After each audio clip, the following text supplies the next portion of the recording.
speech in 5, 4, 3, 2, 1. Mr. Speaker, ladies and gentlemen, the Industrial Revolution and its consequences have been a disaster for the human race. That is a line you get from the Unabomber Manifesto that is actually used by that particular person to justify bombings against America and justify bombings against innocent people in the name of the environment, in the name of anti-capitalist rhetoric. And these things were rooted on outrage because they were meant to incite action. And we think that these actions, whether they be mild or severe, have done more harm than good and ultimately have to be put in check and therefore justify those particular things in this debate. Here are a few points of framing which I think are crucial to the round before I move on to my argumentation. The first is, this is a value judgment debate about how art inspires outrage. And we have to understand that outrage is generally negative and toxic emotion and does more harm than good because outrage often incites disproportionate action that incite violence.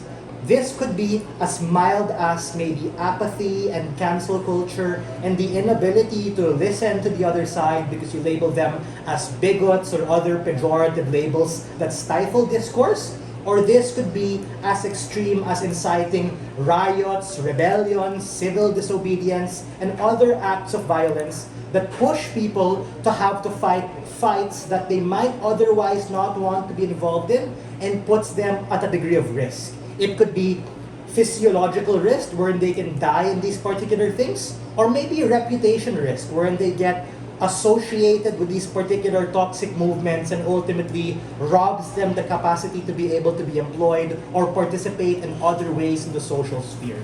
Secondly, what do we mean by art, right? Where do we draw the line? That's something opposition might ask us. We draw the line not on art per se because we recognize it's subjective and people have different levels of emotional sensitivity. Some people might have a thicker skin and therefore have a higher tolerance, but where we draw the line is on its impact.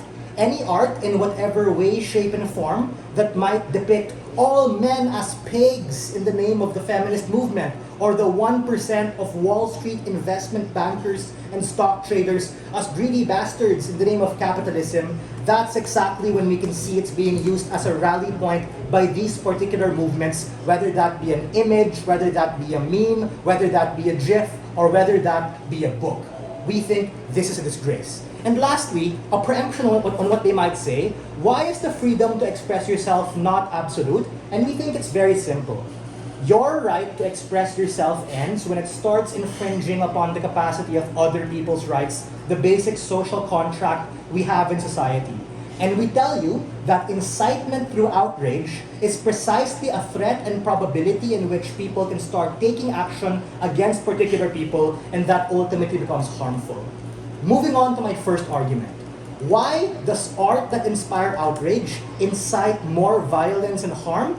And why, even if this isn't violence, why this leads to toxic discourse or ultimately a deadlock at best wherein people aren't willing to listen to each other? Firstly, we think that the point in which this is used as a rally point by these different social causes, even though it's paved with good intention, are ultimately motivated by anger, ladies and gentlemen, and these things could potentially be disproportionate. It might lead to certain infighting within particular communities, or maybe even radical instances of xenophobia and racism against particular groups. Just like what we saw with To Kill a Mockingbird, ladies and gentlemen, wherein in the name of championing people's rights or people of color who have particular rights, this pushes people to the extreme, like what we saw with the Black Lives Matter movement in the name of tackling things like police brutality, wherein you have people like Derek Chauvin doing these particular actions against particular people, and we think that is ultimately a disgrace. Even if they might say that, oh, these things are good, we think that this is harmful because it justifies the other side of using violence in the name of self-defense, ladies and gentlemen, in the name of protecting themselves. It becomes a he said, she said, who threw hands first? And ultimately, that does more harm than good because that isn't a productive means to be able to get discourse. Why? Because we tell you that even if this is used as a last resort in society, there are other means of being able to get distraction. There may be democratic methods of being able to talk to those other people, to be able to lobby things in Congress, lobby things in Senate, which we think are particularly working already. Because if we take a look at the traction that social movements have made just in these past 10 years alone, ladies and gentlemen, compared to what we saw 100 years ago, we think we've already made significant progress and we don't want to backtrack those particular metrics. Moving on to my second argument, right? Wherein my second argument is about precisely why does art that inspire outrage further polarize these social movements, and why does this at its heart contradict the progress that they've already made? Firstly, we think that these particular social movements want one of three things. Number one, they might want awareness for their movement, just like what the LGBT movement or what the Black Lives Matter movement or Against Asian Hate wanted before. But we think that when outrage becomes the very rallying point that pulls you together, forwards a bad reputation for the movement because you're going to have people who are a bit more conservative who disagree with that particular strategy. Secondly, in terms of the traction you've already made, you want to continue these things.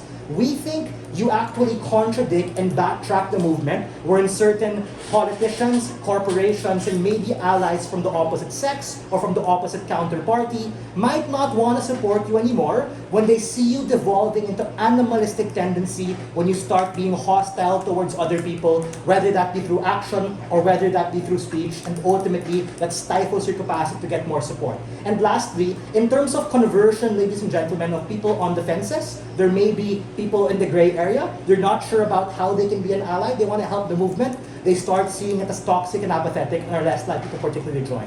What do you get from Gov? You get a very clear picture of things that happen, and we told you why even if this is paved with good intention, there's too much risk, it does more harm than good, and we're better off using other kinds of art that don't inspire outrage, so many other things there. For all these reasons, we are very proud to open this debate.